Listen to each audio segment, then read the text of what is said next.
স্পষ্ট ঘোষণা করি, ওলামায়ে কেরাম যদি ডাক দেয়, জাতীয় নেতৃবৃন্দ যদি ডাক দেয়, ও বগুড়ার মুসলমান, ইসকনকে ছাত্রলীগের মতো বাংলাদেশে ইসকনের সকল কার্যক্রম নিষিদ্ধ করতে হবে। ছোট মরিচের ঝাল বেশি। তো স্ক্রিনে যে ব্যক্তিটি দেখতে পাচ্ছেন তিনি হলেন প্রখ্যাত আলেম মাওলানা রফিকুল ইসলাম মাদানী। তিনি হঠাৎ কেন মাহফিলে রেগে গেলেন, তো আসুন আমরা তার মুখ থেকে কথাগুলো শুনে আসি। যদি ভিডিওটি আপনাদের ভালো লাগে অবশ্যই চ্যানেলটি সাবস্ক্রাইব করবেন আর অন্যদের মাঝে বেশি বেশি করে শেয়ার করবেন। গতকালকে সারা রাত টাঙ্গাইলে প্রোগ্রাম করে ঘুমাই নাই, সকালে হাজিরা ছিল কোর্টে, সকালেও ঘুমাইতে পারি নাই, কোর্টে গিয়ে পড়ে রয়েছি। আলহামদুলিল্লাহ 4টা মামলা থেকে হাসিনার জুলুম থেকে আল্লাহ মুক্তি দান করছেন, 4টা মামলায় খালাস পাইছি। তো কিন্তু এই যে ঘুম নাই, খাওয়া নাই, আসি কুশল নাই। এই রাত্রে প্রথম একবার ভাত খাইছি, তাও কি ওই যে সিরাজগঞ্জে প্রোগ্রাম করে। তো এইভাবে আমরা আসি, তবুও যদি আপনারা ডিস্টার্ব করেন মনে কষ্ট নিছেন, কিন্তু আমাদের দমক দেওয়া ছাড়া উপায় থাকে না। মানুষ এত বেশি বিরক্ত করে, কোরআন তিলাওয়াত করতেছি, খুতবা করতেছি, তবুও চিৎকার করতেছে। দেখাটা মুখ্য উদ্দেশ্য না, কথাগুলো শুনেন, কথাগুলো শুনেন। আমাদের শত্রুর অভাব নাই বাংলার জনগণ। তো এই জন্য সচেতন থাকতে হবে আমাদেরকে, সচেতনতা খুব জরুরি। আমি যে আয়াতে কারিমা তিলাওয়াত করেছি, লাতাজিদান্না শাদ্দান নাসি আদাওয়াতাল লিল্লাযিনা আমানুল ইয়াহুদ, লাতাজিদান্না শাদ্দান নাসি আদাওয়াতাল লিল্লাযিনা আমানুল ইয়াহুদ ওয়াল্লাযিনা আশরাকু।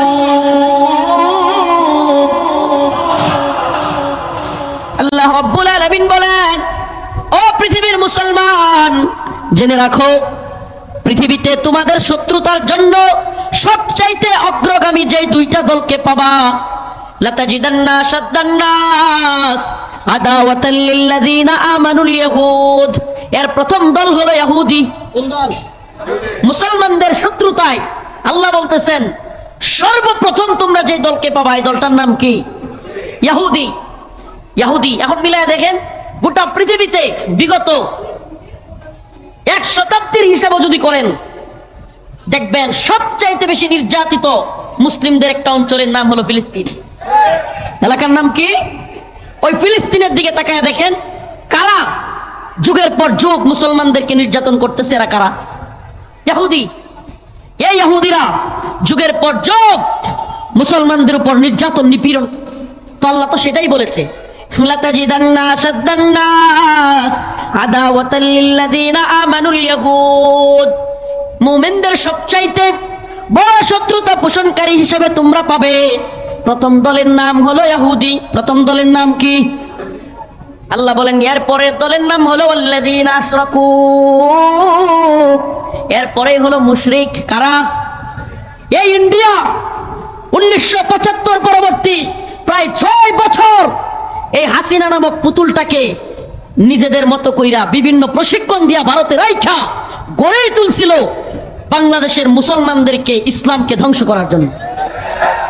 6 বছর দীর্ঘদিন। আপনারা কি দেখছেন বিগত দিনগুলোতে? কি দেখেছেন? আলেমদেরকে একের পর এক নির্যাতন নিপীড়ন, মামলার পর মামলা, এক একজনের নামে 7টা 10টা 20টা 30টা 40টা 100 200 300। আমার সাথে এক ভাই ছিল বিএনপির, ইসাক সরকার, বিএনপির পুরান ঢাকার। ইসাক ভাইয়ের নামে মামলা ছিল প্রায় 350, পাশাপাশি রয়েছিলাম। ইসাক ভাই সপ্তাহে এমন কোনো দিন নাই যেদিন 5টা 7টা মামলার হাজিরা থাকতো না।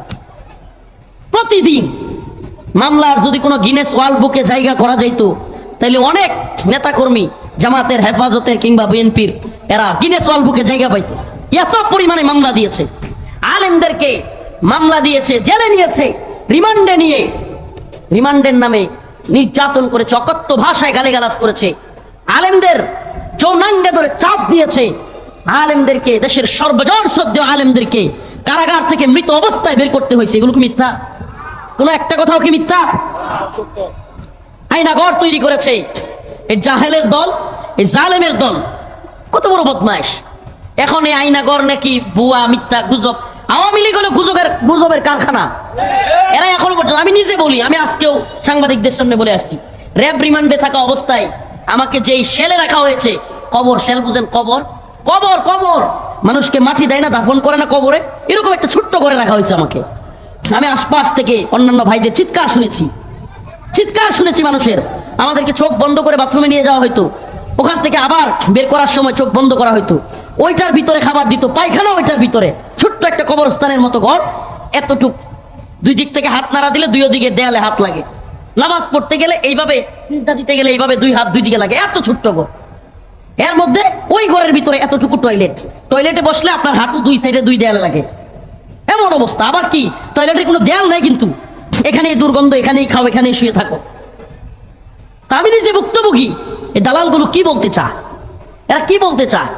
আরে যাদের নেত্রী তাদেরকে ছেড়ে নেতা কর্মীদের বিপদে ফেলে পালিয়ে যায়, এই নেত্রীকে নিয়ে তোমার লজ্জা করা উচিত। গর্ব কেমনে করো? যেই নেত্রী নেতা কর্মীরা বিপদে রাইখা পালিয়ে যায়, ওরা নিয়ে গর্ব কেমনে করো? ওরা নিয়ে তো লজ্জা করা উচিত। তোমাদের বেটা লজ্জাও নেই। এই কথাগুলো এত কষ্ট নিয়ে বলতাম না। আজকে ইন্ডিয়া হিন্দুত্ববাদী দালাল এর এজেন্ডা বাস্তবায়নের জন্য আমি আজকে অসংখ্য মিডিয়ার সামনে, কতগুলো মিডিয়া বাংলাদেশের মেইন স্ট্রিম এই কথাগুলো বলে আসছি, একটাও প্রচার করে নাই। প্রচার করছে আমার মামলা জামিন হয়েছে, এটা ঠিকই প্রচার করছে, কিন্তু ভারতের বিষয়টা বলছি এখনো পর্যন্ত আমাদের বাংলাদেশের হিন্দুত্ববাদীদের দখলে। আপনি কল্পনা করতে পারবেন না, বাংলাদেশের যে সেক্টরটা সবচাইতে বেশি রয়ের হাতে, এটার নাম হলো মিডিয়া। সবচাইতে বেশি রয় দখল করা জায়গাটা হলো মিডিয়া। মিডিয়াকে এত বেশি পুরস্কার দিয়া, থ্রেট দিয়া, ভয় দেখায়া, নারী দিয়া, বিভিন্ন হোটেলে ধরা খাওয়ায়া, অনেক পত্রিকার সম্পাদক এই বদমাশগুলো, লুচ্চা, এই লুচ্চাগুলো বিভিন্ন গিয়া হোটেলে থাকছে মেয়েদের সাথে, রয়গুলোর ভিডিও করে রাখছে, এখন আর নড়তেও পারে না, রয়ের দালালি করা শুরু করছে। এগুলো তথ্য আমাদের কাছে আছে। তো এরা কি করলো দেখেন, চট্টগ্রামে কি হয়েছে আপনারা অনেকে ঠিক মতো জানেনই না, অথচ বাংলাদেশের ইতিহাসের সবচেয়ে ভয়ঙ্কর একটা ঘটনা ঘটছে। চট্টগ্রামে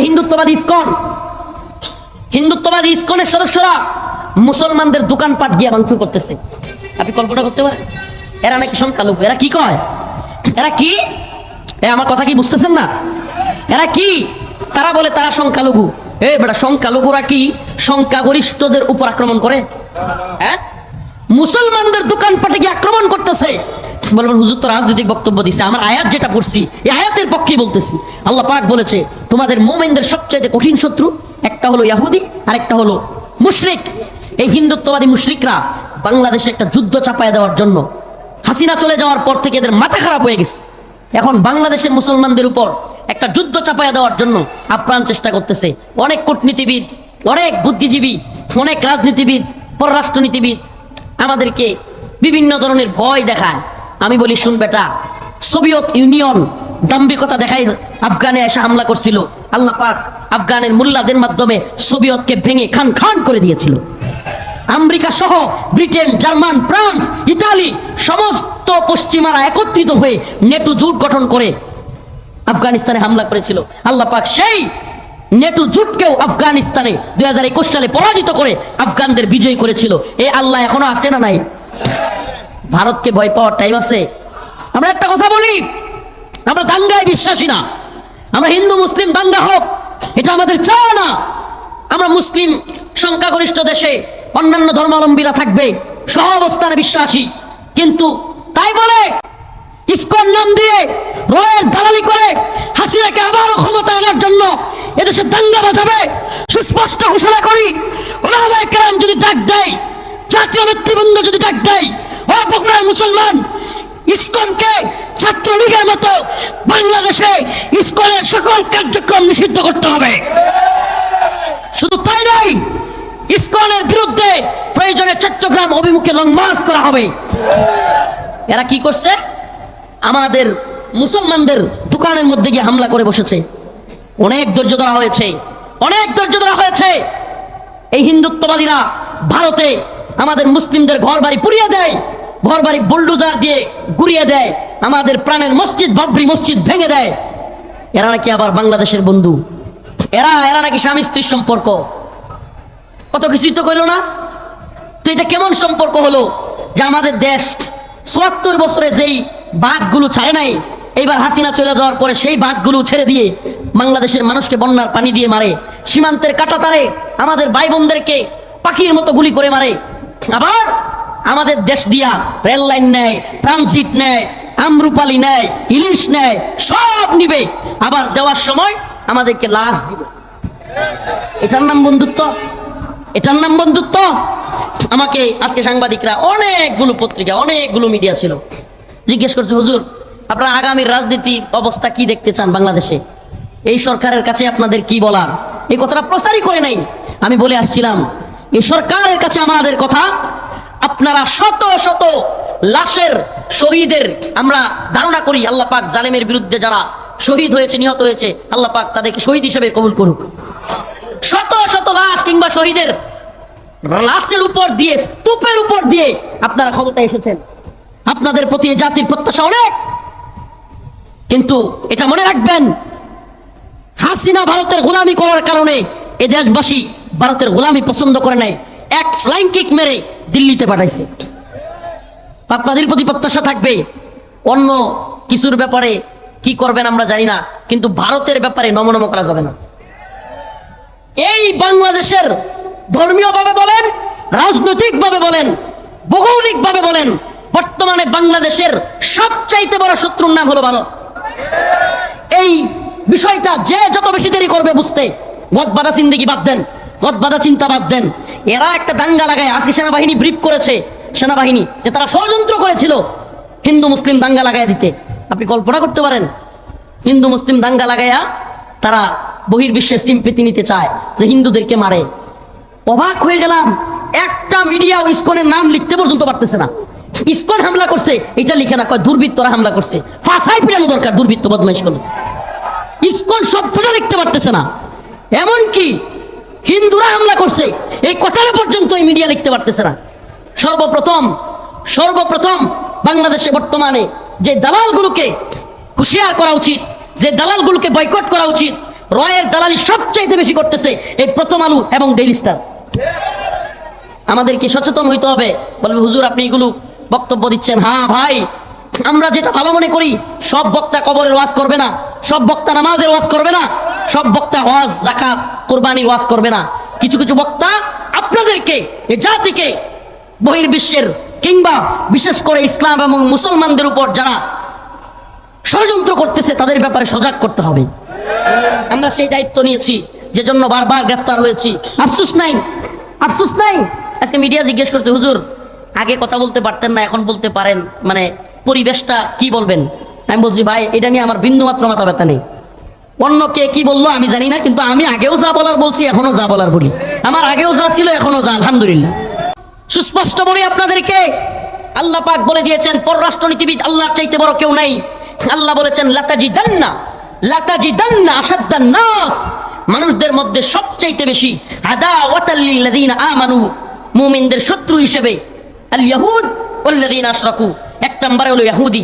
অতএব মুসলিমদের পররাষ্ট্রনীতি হবে, মুসলিমদের পররাষ্ট্রনীতির ক্ষেত্রে আল্লাহ পাকের কোরআনের এই ঘোষণা মানতে হবে যে মুসলিমরা ইহুদিদেরকে কখনো বন্ধু মনে করবে না। মুসলিমরা ইহুদিদেরকে কি মনে করবে না? আল্লাহ পাক অন্য এক আয়াতে বলেছেন, ওয়ালান তারদা আনকাল ইয়াহুদ ওয়ালান নাসারা হাত্তা তাত্তাবিআ মিল্লাতাহুম, ওয়ালান তারদা, তোমাদের প্রতি তারা কখনোই রাজি খুশি হবে না, আনকাল ইয়াহুদ ওয়ালান নাসারা হাত্তা তাত্তাবিআ মিল্লাতাহুম, ইহুদি খ্রিস্টান কিংবা মুশরিকরা মুসলমানদের প্রতি কখনোই রাজি খুশি হবে না যতক্ষণ না পর্যন্ত হাত্তা তাত্তাবিআ মিল্লাতাহুম, তারা মনে করবে তোমরাও তাদের দলের লোক। আমার কথা মনে হয় বুঝাইতে পারি নাই। মুসলমানদের প্রতি এরা কখনো খুশি হবে না। কখন খুশি হবে? যখন দেখবে তাদের দলের লোক আমরাও হয়ে গেছি। তাইলে কি বোঝা গেল? ইন্ডিয়া হাসিনার প্রতি এত খুশি কেন? কারণ ইন্ডিয়া মনে করে হাসিনা মুসলমানদের দলের লোক না, তার দলের লোক। কথা বলেন, যদি হাসিনার প্রতি এতই খুশি, তার মানে কি? আল্লাহ নিজে বলেছেন, ওয়ামান ইয়াতাওয়াল্লাহুম মিনকুম ফাইন্নাহু মিনহুম ইন্নাল্লাহা লা ইয়াহদিল কওমাজ জালিমিন। তোমাদের মধ্যে কেউ যদি তাদের সাথে গিয়ে মিলেমিশে চলে, তাদের সাথে মাখামাখি করে, তোমাদের বিরুদ্ধে যায়, তবে বুঝো সে তোমাদের দলের লোক নয়। ওয়ামান ইয়াতাওয়াল্লাহুম মিনকুম ফাইন্নাহু মিনহুম, সে যেন তাদের দলেরই লোক। এগুলো একটা আমার কথা না, আল্লাহর কথা। তাইলে আপনি কি আল্লাহর চাইতে বড় পররাষ্ট্রনীতিবিদ হয়ে গেছেন? আমি কি বলি, 2013 সালে শত শত আলেম উলামা হাফেজ ছাত্রদেরকে রাতের গভীরে হাসিনা গুলি করে মারে নাই? আপনার কি মনে হয় মানুষের মধ্যে এই সিম্পেথি, দরদ কাজ করে নাই? আল্লামা দিলওয়ার হোসেন সাঈদী রহিমাহুল্লাহ এদেশের লক্ষ লক্ষ যুবকদের মুহাব্বতের মানুষ, এই দল আর ওই দল নাই, সব দলের মানুষ দেলোয়ার হোসেন সাঈদী রহিমাহুল্লাহকে ভালোবাসতো। এই লোকটাকে হত্যা করে হাসিনা বের করছে, এই খুব কি জনগণের মধ্যে ছিল না? আপনার কি মনে হয় খুব একটা দুইটা জমা হয়েছিল জনগণের? এত খুব একসাথে জমা হয়েছে যে হাসিনার মাংসের নখের মধ্যে হাসিনার মাংস পাওয়া যেত না। আর এখন হাসিনারে নিয়ে আইব বাংলাদেশে, তাহলে ট্রাম্পের নিজের এনে থাকতে হইব আর আমেরিকার বাহিনীও লাগবে। এরপরে মানুষ আমেরিকার বাহিনীর বিরুদ্ধে বিদ্রোহ ঘোষণা করতে পারবে। এত সার্টিগানি মনে করছেন? পৃথিবীর ইতিহাসে লিখে রাখেন কথাটা আজকে, পৃথিবীর ইতিহাসে কোন স্বৈরাচারকে জনগণ অভ্যুত্থানের মাধ্যমে বিতাড়িত করেছে আবার ফিরে আসতে ইতিহাসই নেই। এর লেগে কইছি যে পাগলের সুখ, আজকে ফেসবুকে আমি পোস্ট করছি যে পাগলের সুখ মনে মনে কাগজ উড়ায় টেহা গুলো। মানিক জাহাঙ্গীরনগর বিশ্ববিদ্যালয়ের 100 আমাদের বোনদেরকে ধর্ষণ করে মিষ্টি বিতরণ করেছিল, সে কোন দলের লোক? হিন্দু ছেলে বিশ্বজিৎ। সে বলছিল আমি কাপড় খুলে দেখাই আমি হেফাজতের লোক না, বেটা দেখ আমি হিন্দু, আমরা মারিস না, তবুও মারছিল। কোন দলের লোক? কথা কয় না, আওয়ামী লীগ ছাত্রলীগ, তাই তো? আমার ভাই আবরার ফাহাদকে বুয়েটে হত্যা করেছিল কারা? কথা কয় না, এই এরা কথা কয় না। এই এমপি সাবেক কষ্ট পাইছে, আমারও তো রাগ উঠতেছে আপনাদের প্রতি। আপনাদের চেতনা কই গেল গা? জাতির পিতা কি? শেখ মুজিব। জাতির পিতা বলেন, জাতির পিতা ইব্রাহিম, শেখ মুজিব ঘোড়ার ডিম। জাতির পিতা ইব্রাহিম, শেখ মুজিব ঘোড়ার ডিম। মুসলিম জাতির পিতাকে এইটা কইতে আপনাকে লজ্জা লাগে? মিয়া জান্নাতে যাইতে পারবেন? জাতির পিতা শেখ মুজিব মানতে পারবেন? মিল্লাতা আবিকুম ইব্রাহিম, আল্লাহ নিজে কইছে তোমাদের জাতির পিতাকে। মিল্লাতা আবিকুম ইব্রাহিম ওয়া সাম্মাকুমুল মুসলিমিন, তোমাদের জাতির পিতা ইব্রাহিম আর তিনি তোমাদের নাম রাখছে মুসলমান, তিনি মুসলিমের নাম রাখছে। আর এই জাতির পিতারা ভুলে গেছে। 16-17 বছর হাই রে কি করে নাই। টাকার মধ্যে বাপের ছবি, রাস্তার মুড়ে মুড়ে বাপের ভাস্কর্য, শেখ মুজিবের ভাস্কর্য, সেনাবাহিনী, পুলিশ, র্যাব, বিডিআর বিশেষ বিশেষ দিনগুলোতে এদের বোর্ডের মধ্যে শেখ মুজিবের ছবি। হায় রে আল্লাহ, প্রত্যেক স্কুলে, মাদ্রাসায়, ভার্সিটিতে, অফিসে এত মোটা মোটা করে শেখ মুজিবের ছবি টানাইতে হবে। আচ্ছা বলেন, 16 বছরে এত কিছু কইরা 16 মিনিট পরে কি হইল? কল্লা ধইরা মারো টান, মুজিব হইছে খান খান। কথা কেন রে? সত্য না মিথ্যা? পোলাপান এদের 17 বছরে জাতির পিতা এইটা সেইটা বইয়ের মধ্যে, খাতার মধ্যে, কলমের মধ্যে, অফিসের মধ্যে, ভাস্কর্যের মধ্যে, টাকার মধ্যে, এই পুলিশের এই বল্টুর মধ্যে সব জায়গায় লাগাইলো। 16 মিনিট পরে পোলাপান গিয়ে কল্লার দইরা টাইনা বাইর করে আর দইরা দইরা সুবাই ধরে। এই দেখেন না আপনারা ভিডিও? কি সম্মান অর্জন করলা বাপের? নাকি ঘৃণার পাত্র বানাইলাম? সম্মানী একটা ব্যক্তি বাংলাদেশের জন্য যতটুকুই করছে তার সম্মানটারে আর হানি করলো কিনা? কথা কয় না, হানি করছে কিনা? শত শত বছর আগে মুহাম্মদ আরবি চলে গিয়েছে, গোটা পৃথিবীতে একটা ছবি নাই, একটা ভাস্কর্য নাই, কোন বল্টুর মধ্যে নাই, কোন হসপিটালে, স্কুল, ভার্সিটিতে তার ছবির দরকার নাই। আল্লাহ ওয়াল্লাহি বিল্লাহি, খোদার কসম, এখনো নবীকে নিয়ে পৃথিবীর আনাচে কানাচে একটা কথা বিরুদ্ধে বললে শত শত কোটি একসাথে মুসলিমরা গর্জে ওঠে তাদের বিরুদ্ধে।